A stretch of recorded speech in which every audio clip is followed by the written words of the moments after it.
Thank you. We're good. We're good. I wanted to ask you something actually. There's so many, I'm sure, in the crowd over here. You have working professionals, you have homemakers, kids who are just probably get right out of school, want to do fashion, and it's, more so working professionals and homemakers where they're probably looking for an alternate career. And maybe, fashion designing and styling is something that they have always probably, craved that they wanted to do. What do you have to tell them? Well, like I said earlier, there's so much information out there. It's very important for you to discover yourself first, to know yourselves. And we are here to help you do that. I mean, with my conversations, with my masterclass, I just hope I can, help you discover yourself or what you like, what you don't like. And you step in that journey. Some things happen for you, some things don't. But what's most important is that in all that noise and information, you focus on what you're meant to do. And if it doesn't work, you wake up the next day and work on it again, relentlessly and with lots of focus and attention. That's absolutely wonderful. Manish, we've spoken a lot about the course and, your idea of fashion and design and how much work one needs to put in. There's a lot that you will be learning for all the people who will be sort of enrolling for this course. Now, I'm going to talk a little bit about INIFD. And this is, of course, an institute with over 5 lakh graduates, with almost 25,000 students passing out of the college every year. And they're all really, really successful and doing very well. I've had a close association with INIFD, and I'm really happy, and I'd like to congratulate Aditi and everybody else who's here, that you guys have really, really grown, so congratulations on that.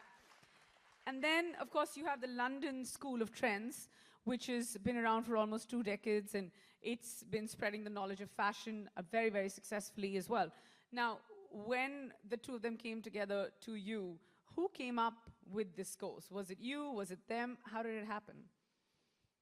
It was London School of Trends that came to me and said that, listen, we must do this, and what do you think about it? And I've always been looking for channels to reach out to the young, reach out to students. And like I mentioned earlier, it's not possible to go to the institutes every day because of my work schedules. And I thought this was a really good way for me to speak to them. So I said, look, I'm not a teacher, but I would love to share my experiences.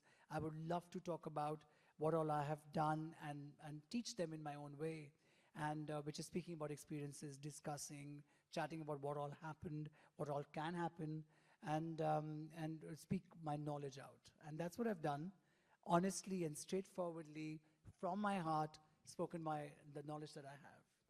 That's amazing. Well, we've spoken so much about, the various aspects and the modules that will be part of the curriculum that they're going to be exposed to.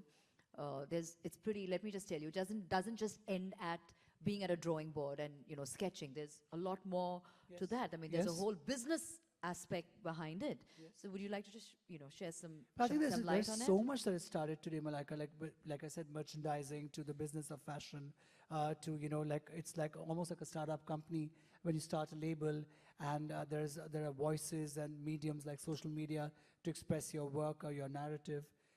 There's so much, and you can look at it as a business.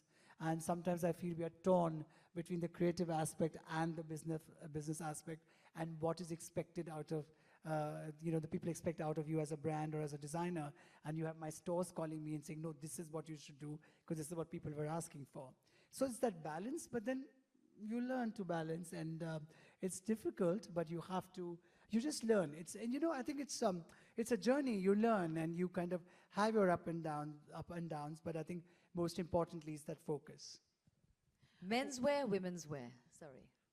Well, I would do, for me, you think, I would say women's wear, because I think there's so much glamour and glitz and all of that. However, I have to point that out here, that in the last few years, I've really enjoyed menswear as well, because the man of today is, not fearing experimenting with color, hair. In fact, I think men take more time for their hair than women do. I mean, as you can see, my hair seems to be a lot more done than their hair is. I had no idea. Men are changing. But I have to say, I agree, as of 1 month ago.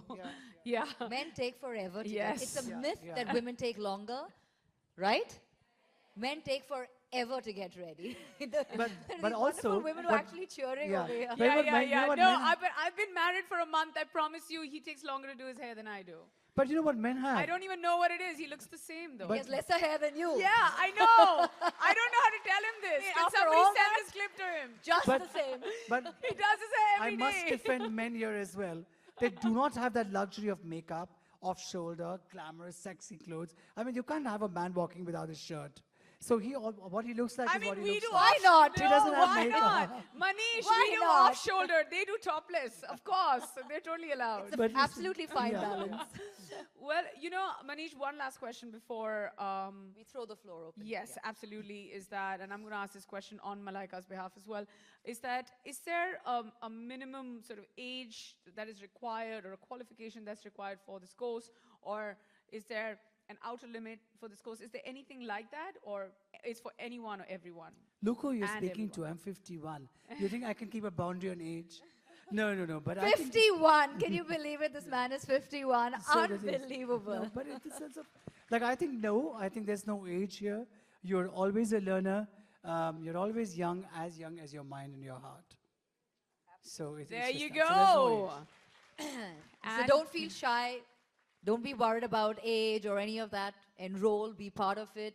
Learn, experience firsthand, right? Absolutely, it's first-hand, and you don't get Manish Malhotra first-hand for 10,000 rupees, even for, that's not even like your cost for 1 second. Not for If I- 2 minutes. Yeah, I mean, if I were to spend 1 second with Manish and I'd be like, I'll pay you 10,000 bucks, his management would be like, go away. But look what INIFD and LSD have done. Huge round Well, of that is for applause, the love guys. for all you guys there, for all the students, and to reach out to all of you. So, like Malaika said, Malaika, would you like to throw the floor open? Or? Well, I think we've spoken a lot between Neha and me to Manish. We've known him long enough, so we really have seen him over the years, you know, how he is with people towards his work. So we've seen all of that. But if there's something you want to ask Manish, like we said in the beginning, gather your thoughts and your questions. I think now's your time, now's your moment. He's here right in front of you. Ask him whatever On you the hot feel seat, like but- pertaining to the course, or if there's anything else that you want to ask him. Anything, ahead. yeah. And we're not judging you on anything except using I'm your sure phone. there's a mic. Is there a mic Phones. somewhere in the audience there? Okay, so just pass that mic around. Put your hands up and we'll get the mic to you. Go ahead. Hello. So I'd Hi. like to ask that you basically started the concept of styling in the fashion industry. You'll have to speak up a little louder and hold the mic up. Thanks. You basically started the concept of styling in our fashion industry. Would you like to give us some insights on that? But like I mentioned earlier, I was so fascinated. I actually thought to myself that I haven't studied a course. All I can do is sketch, and I love movies. So why should this actor work with me? What is that that I can add to my work that they would want to work with me? And so I started discussing the look, like what's your hair, makeup, taking that little information that I was getting from the director on the script. So I would tell an actor, but you just did this scene, so you can't really do this. So beyond work, beyond expectation. I think in all of us, in anything that you do, when you give beyond the expectation or what is expected out of you, you'll have that person coming back to you.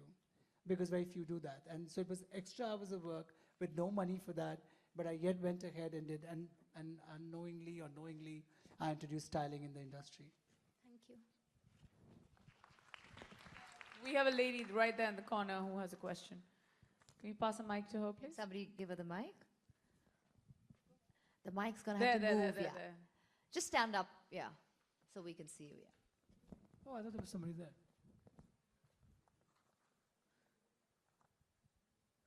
Very glamorous, shimmery dress there. You look beautiful. Thank you so much. I wanted to ask you, how did you choose your first tailor, and like, how did you trust him with your garments and everything? What a good That question. seems so many years ago that I'll have to really, oh my God, that seems really, you're making me feel very old today. But, oh my God, I don't remember actually. Honestly, I don't. But I think I remember putting up a small workshop and working with a tailor who had already done film costumes before. He was troublesome, very nice in his work, and I would bear up with him. And I remember running from tailor to tailor, getting work done. And I also remember during Dilwale Dulhaniya Le Jayenge, they were supposed to leave for Switzerland, and Kajol's blouses were being made. And I used to sit in those workshops, sleep there full night. Like I would tell the tailor that when the blouse is made, wake me up and show me the blouse. And then I would sit like having tea and watching. And what really worked for me also is a little secret that I'm not so fond of sleeping. And I'm an extremely early riser. I wake up at 5 a.m. in the morning. And so I think I would be, and whenever the tailor went to sleep, I would wake them up and say, finish the blouse. And, so all of that. So I was very, till date, I'm quite into what I'm doing. I never just order and leave it. I have to know it myself. Thank you so much. I think, yeah, that's what it is. We have two more lovely ladies there who have questions right there. You could stand up, There's actually. 1, 2, 3, the girl in the blue with a tattoo on her arm, yeah. Yes, yeah. We have time for a few more questions before we close the floor for you. Hello. First of all, it's like a privilege to be here. What's Thank you. the prime thing that you look in for a bride when you are designing an outfit for a bride, besides the embroidery and the blouse and the dupatta? What's the design that you put up in? Well, every Maybe a bride is secret. different. It could be a winter wedding, summer wedding. She could be having a resort wedding. Like she said, she wanted to be like Neha wanted to be a minimal bride with pink. There's another bride who might like red. Somebody might like over the top. They want a trail which is never ending. So there are different brides, there are different weddings, there are different locations. So that helps me take up that story and then work on it. Thank you. Hello, sir. Hello, ma'am. Hi. Hello. I would like to thank you, INFD, first of all, for giving, thank you, Anil, sir, for such a nice opportunity to really talk to a god to fashion in person. And my question is, sir, what kind of design process do you follow? Like, first of all, you had designed for Rangila first, and now you are continuing till 25 years. What is the difference in the designing process that you had approached? And what kind of process do you follow? Well, I like to take the paper and a pen. I love to sketch. Even till date, I start sketching when even I'm on the phone, or I even to explain the tailor or explain an assistant, I take a paper and pen and start sketching. That's really important. And every film has a narrative. They have a script. They have a story, or whatever little I get to know. Nowadays, of course, I get a narration. I insist on one. And then you take up that. Like, so for example, in Dhadak, Jahnavi is from Rajasthan, and that becomes the backdrop. So I start using fabrics from there. I look at pictures and people, or visit those cities to see what people are wearing. I mean, I've been to Udaipur and Jaipur a lot. I love Rajasthan. So I kind of know, and then I kind of then want to take that and try to do something different. I'm constantly trying to keep the look and get at something that is not seen before.